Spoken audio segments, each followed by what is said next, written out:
अजमेर में पीडब्ल्यूडी के एक्सईएन के साथ हुई मारपीट की घटना के बाद शनिवार शाम एक बार फिर विभाग के अधिकारी और कर्मचारी एकजुट नजर आए। अधिकारियों और कर्मचारियों ने पूरे घटनाक्रम को लेकर संयमित और सकारात्मक रुख अपनाते हुए स्पष्ट किया कि उनकी प्राथमिकता संवाद, सम्मान और भविष्य में ऐसी घटनाओं की पुनरावृत्ति रोकना है। पीडब्ल्यूडी अधिकारियों ने शुक्रवार रात जिला प्रशासन की मौजूदगी में हुई वार्ता के बाद एडीएम सिटी द्वारा दिए गए बयान पर असहमति जताई। विभाग का कहना है कि बयान में तथ्यात्मक विरोधाभास है, जिससे कर्मचारियों की भावनाएं आहत हुई हैं। इसी को लेकर अधिकारियों और कर्मचारियों ने सोमवार तक पेन डाउन हड़ताल का निर्णय लिया है।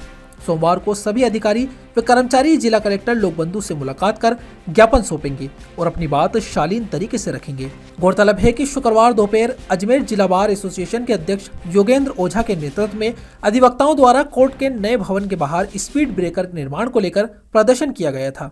इसी दौरान मौके पर पहुंचे पीडब्ल्यूडी के एक्सईएन विपिन जिंदल के साथ मारपीट की घटना सामने आई थी। घटना के बाद पीडब्ल्यूडी के अधिकारी, कर्मचारी और ठेकेदार एकजुट हो गए थे। देर रात चली वार्ता के बाद दोनों पक्षों के बीच सहमति भी बन गई थी।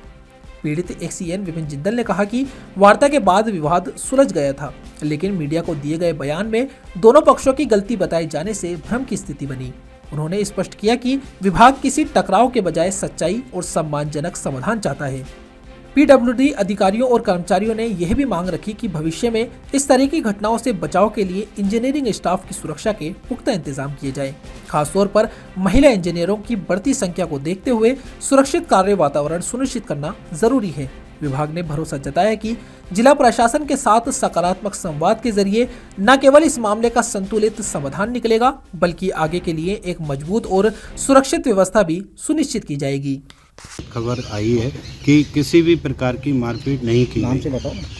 जो बार एसोसिएशन के सचिव ने जो स्टेटमेंट दिया है मीडिया में, वो कई जगह पेपर्स में आया है, उसमें ये लिखा गया है कि किसी भी प्रकार की मारपीट नहीं की गई, जो कि पूर्णतः गलत है। ये अच्छी बात नहीं है। एक तो मेरे साथ मारपीट हुई, उसका पूरा मीडिया में वीडियो वायरल हुआ, और उसके बाद ये स्टेटमेंट देना कि किसी प्रकार की मारपीट नहीं हुई, ये गलत। सोमवार को कलेक्टर साहब के सामने अपना ज्ञापन रखेंगे और उनसे हम जो भी अपनी मांगे हैं वो रखेंगे सुरक्षा से। कुल मिला के देखिए, कल प्रशासन के साथ कोई सहमति बनी थी।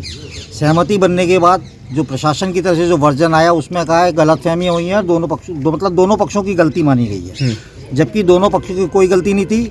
इंजीनियर साहब अपनी ड्यूटी पे थे, बिना किसी गलती के थे, कोई कॉल पे गए थे, ठीक है। तो भाई इनकी गलती क्यों मानी जाएगी? इंजीनियर्स की गलती है, गलती करी अधिवक्ता पक्ष ने, ठीक है। इसी बात को लेके वापस रोष है। सेकंड चीज़, एक सेफ्टी सिक्योरिटी की बात है। आज ये घटना हो गई, प्रशासन ने बहुत सौहार्दपूर्ण मामले कह दिया, उन्होंने कह दिया, वर्जन दे दिया, हमने सौहार्दपूर्ण वातावरण में राजीनामा करा दिया है। ये राजीनामा नहीं है, भविष्य में इनकी पुनरावृत्ति नहीं हो, पहली बात। क्योंकि इंजीनियरिंग स्टाफ में आज के परिवेश में बहुत सारी गर्ल्स भी हैं, लेडीज़ भी काम कर रही है। जुडिशल क्वार्टर में भी, जुडिशल बिल्डिंग में स्पेशली आज की तारीख में जो जेईएन वगैरह वर्क कर रही है, वो लेडीज़ ही हैं। कल उनके संग कोई भी इस तरह का हादसा नहीं हो, किसी भी अधिवक्ता द्वारा, किसी भी द्वारा। इसके अलावा फील्ड में भी, ओपन एरियाज में भी बहुत सारे काम करते हैं। इंजीनियर्स को एक सिक्योरिटी चाहिए, क्योंकि they are working for society. ये लोग सोसाइटी के लिए काम कर रहे हैं, पर्सनल इनका कोई काम नहीं है। तो सोसाइटी के लिए जब काम कर रहे हैं, तो किसी भी सोसाइटी के किसी भी पर्सन या किसी भी अवयव द्वारा इनके ऊपर कोई क्षति नहीं की जाए, इस तरह की मारपीट या कोई अभद्रता नहीं की जाए, ठीक है। ये एश्योरेंस चाहिए। और इस संबंध में अभी माननीय कलेक्टर महोदय है नहीं, सोमवार को ये डिसाइड हुआ है, कलेक्टर साहब आएंगे, उनको हम ज्ञापन देंगे। ज्ञापन में मुख्य हमारे 3 बिंदु रहेंगे साहब। एक तो जो है बाइट सब है, प्रूफ सब है, एविडेंस प्रूफ है। प्रशासन को पहल करके अपनी तरफ से संज्ञान लेके इसमें तुरंत कार्रवाई करनी चाहिए, और जो भी हुसोएवर द कल्प्रिट, उसके खिलाफ कार्रवाई होनी चाहिए। हमारी एसोसिएशन जो हायर अथॉरिटीज़ है ऊपर जयपुर लेवल पर, उनके और डायरेक्शन जो मिलेंगे अगला रहेगा। तब तक एज ए प्रोटेस्ट हमारा ये है कि हम एक पेन डाउन स्ट्राइक रखेंगे सोमवार को, जब तक कलेक्टर साहब से हमारे को पूरा अश्योरेंस नहीं मिल जाता है, कार्रवाई शुरू नहीं हो जाती है, तब तक हमारा पेन डाउन रहेगा। अच्छा, और दूसरा कोई अधिवक्ताओं से नाराजगी तो वहीं खत्म हो गई, चले उन्होंने मारपीट करी, बात है कम्युनिटी की। आज अधिवक्ताओं ने करा है, कल जनरल पब्लिक करेगी, तो उस चीज़ की रेपुटेशन नहीं होनी चाहिए। कल कोई सड़क चलते ही हम पता जेईएन साहब है, सड़क पे खड़े हैं, कोई काम है, कोई सड़क को लेके कोई बाहर वाले, कोई घर से निकल के लेडीज आ गई, ये चीज़ें नहीं होनी।